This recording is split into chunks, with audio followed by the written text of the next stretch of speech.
அன்பின் ஆண்டவர் இயேசுவின் நாமத்தினால் உங்களை வாழ்த்துகிறேன். இன்றைய மாதத்திற்கான வாக்குத்தத்த வசனத்தை நாம் தியானிப்போம். வாக்குத்தத்த வசனம் சங்கீதம் 27 அதிகாரம் 1 வசனம். கர்த்தர் என் வெளிச்சமும் என் இரட்சிப்புமானவர், யாருக்கு பயப்படுவேன்? கர்த்தர் என் ஜீவனின் பலனானவர், யாருக்கு அஞ்சுவேன்? பிரியமான தேவனுடைய பிள்ளைகளே, இந்த வார்த்தையை தாவீது ராஜா தன்னுடைய அனுபவத்திலிருந்து எழுதுகிறார். தன்னுடைய இருதயத்தின் ஆழத்திலிருந்து இதை வெளிப்படுத்துகிறார். இந்த உலகத்திலேயே கர்த்தருக்கு மாத்திரமே நான் பயப்படுவேன், கர்த்தருக்கு மாத்திரமே நான் அஞ்சுவேன் என்று சொல்லி இந்த வசனத்தை வெளிப்படுத்துகிறார். காரணம், கோலியாத் என்கிறதான ஒரு மனிதனை இஸ்ரவேல் ஜனங்கள் எல்லோரும் போர் ஆயுதங்களுடன் நின்று கொண்டு அவனை எதிர்க்க பயந்து நிற்கிறார்கள். கோலியாத் தன்னுடைய போர் கவசங்களை கொண்டு இஸ்ரவேல் இராணுவங்களுக்கு முன்பதாக வந்து நிற்கிற பொழுது, இஸ்ரவேல் ஜனங்களுக்குள்ளவே மிகவும் உயர்ந்தவராக இருந்த சவுல் ராஜா அவனை பார்த்து பயப்படுகிறார். அவர் மாத்திரமல்ல, இஸ்ரவேல் இராணுவமே பார்த்து பயப்படுகிறது. எல்லோருக்குள்ளும் போர் பயிற்சி உண்டு, போர் கருவிகள் உண்டு, ஆனாலும் பயம் இருக்கிறது. இவர்கள் ஒரு நாள் 2 நாள் பயப்படவில்லை, 40 நாட்கள் கோலியாத்தை பார்த்து இவர்கள் பயப்படுகிறதை வேதம் நமக்கு வெளிப்படுத்துகிறது. கிறிஸ்துவுக்கு பிரியமானவர்களே, ஆனால் தாவீது எந்த விதமான போர் பயிற்சியும் இல்லாதவர், எந்த விதமான போர் ஆயுதங்களும் தன்னுடைய கரங்களில் ஏந்தி போர் செய்தவர் அல்ல. ஆனால் தாவீதுக்குள் ஒரு எண்ணம் உண்டு.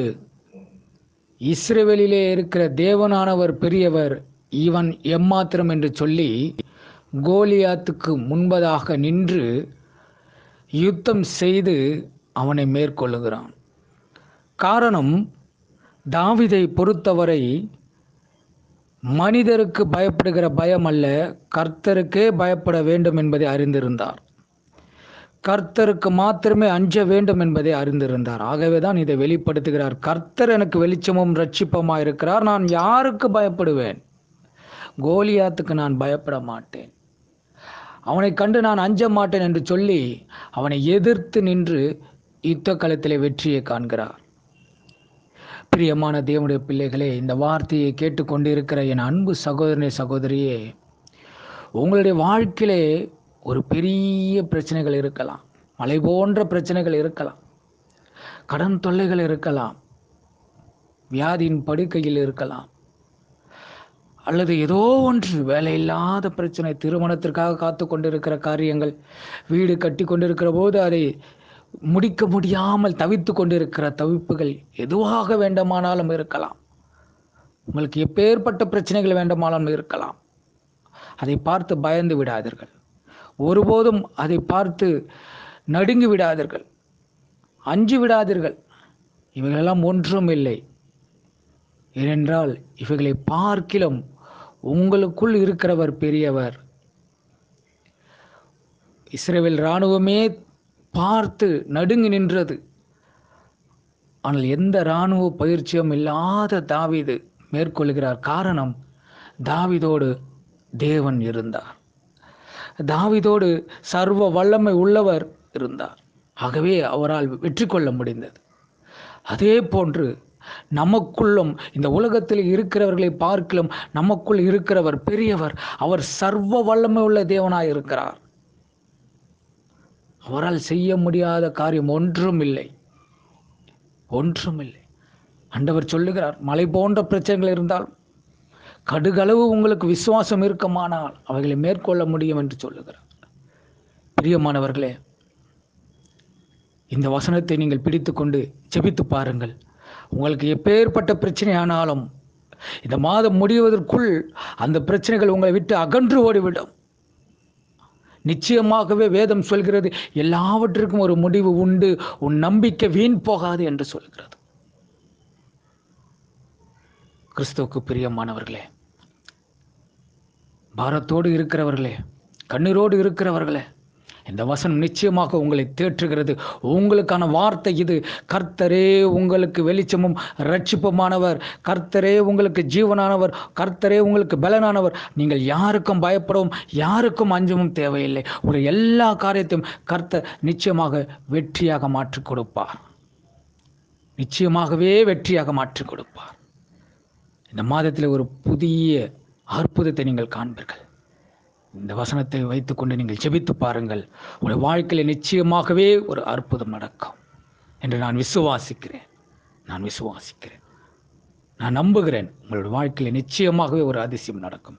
கர்த்தர் உங்களோடு கூட இருப்பாராக. உங்கள் யாவரையும் ஆசீர்வதிப்பாராக. இந்த மாதம் முழுவதுமாக உங்களுடைய தேவைகளை சந்திக்கப்படட்டும். நிச்சயமாகவே சந்திக்கப்படும். கர்த்தர் உங்களோடு கூட இருப்பாராக. நாம் ஜெபிப்போம். எங்களை அதிகமாக நேசிக்கிற எங்கள் அன்பின் நல்ல ஆண்டவரே, ஆசீர்வதிக்கப்பட்டதான நல்ல நாளுக்காக ஸ்தோத்திரம். இந்த மாதத்து முதல் நாளிலே உம்முடைய வார்த்தையினுடைய வல்லமையை நாங்கள் புரிந்து கொள்ளும்படியாக இந்த வாக்குத்தத்த வசனத்தை எங்களுக்கு நீர் கொடுத்திருக்கிறீர். அதற்காக ஸ்தோத்திரம், ஸ்தோத்திரம், ஸ்தோத்திரம் ஆண்டவரே. இந்த வசனத்தை நாங்கள் பிடித்து கொண்டு செபிக்கிறோம். நீர் சொல்லியிருக்கிறீரே, என்னுடைய வாயிலிருந்து வருகிற வார்த்தை ஒருபோதும் வெறுமையாக திரும்பாது, அது நினைத்ததை செய்து முடிக்கும் என்று சொன்னீர் ஆண்டவரே. அவ்விதமாக இந்த வசனங்களை கேட்டுக்கொண்டிருக்க ஒவ்வொரு பிள்ளைகளுடைய வாழ்க்கையிலும் அதே அற்புதம், அதே அதிசயம் நடக்கும்படியாக இயேசுவின் நாமத்தினாலே ஆண்டவரே நாங்கள் ஒப்பு கொடுத்து செபிக்கிறோம். ஒவ்வொருவரும் தேற்றுவீராக. ஒவ்வொருக்கும் வேண்டிய சமாதானமும் சந்தோஷமும் மகிழ்ச்சியும் காணப்படட்டும். எப்பேற்பட்ட இடுக்கான சூழ்நிலை இருந்தாலும் அவைகளை எல்லாம் மறைந்து வரட்டும். தடைகளை உடைக்கிறவர் எங்களோடு கூட நீர் இருக்கிறீர் என்பதை நாங்கள் விசுவாசிக்கிறோம் ஆண்டவரே, விசுவாசிக்கிறோம்.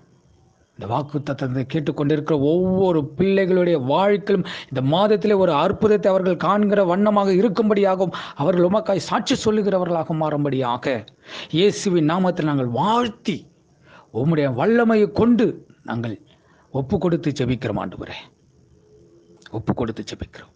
நீர் பெரியவர், பெரிய காரியங்களை செய்வீராக, அற்புதத்தை செய்வீராக. நாங்கள் விசுவாசிக்கிறோம். நீர் மாத்திரம் மகிமைப்படுவீராக. எல்லா துதிகன மகிமை ஸ்தோத்திரம் புகழ்ச்சி உமக்கு இயேசுவின் மூலமாக வேண்டுகிறோம் எங்கள் நல்ல பிதாவே. ஆமேன், ஆமேன், ஆமேன்.